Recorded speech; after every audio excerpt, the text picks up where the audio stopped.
सगळे बाहेर गेलेले होते. बागेतल्या झोक्यावर बसून मी हळूहळू मस्त झोके घेत होते. बागेतून सहज नजर फिरवली. मावळतीच्या किरणात मोठी झाडे दमून भागून विश्रांती घेणाऱ्या श्रमिकासारखी वाटत होती. छोटी फुलझाडे वाऱ्याच्या मंद झुळकीवर हळूहळू डोलत होती. अगदी खेळकर मुलासारखी वाटत होती. जाई जुईच्या फुलांचा सडा पडला होता.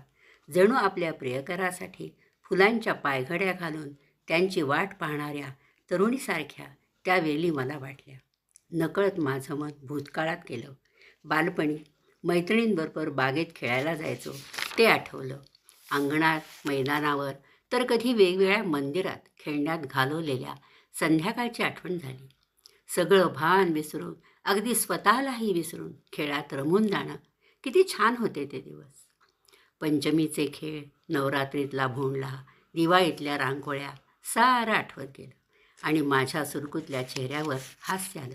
माझं हे सहज हसणं मला फार भावलं. बालपणीचं सगळं वागणं अगदी सहज असतं, निरागस असतं. छोट्या छोट्या गोष्टीतच मोठा आनंद असतो. हे सारं हरवलं, काळाच्या उदरात गेलं खरं, पण बालपणाचं सुंदर, गोजिरं, डौलदार, मोहक हास्याची फुलं उधळणारं आणि आनंदाचा सुगंध भरभरून देणारं छोटंसं रोप आजही मनाच्या अंगणात तसंच टवटवीत आहे. ते दिवस सुरकुतल्या गालावर हसू आणतं.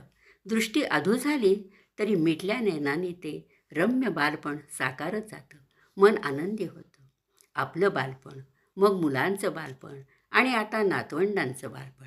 वेगवेगळ्या नातात बाल्यावस्थेच्या नव्याने आणि पुन्हा पुन्हा अनुभव घेणं किती छान वाटतं.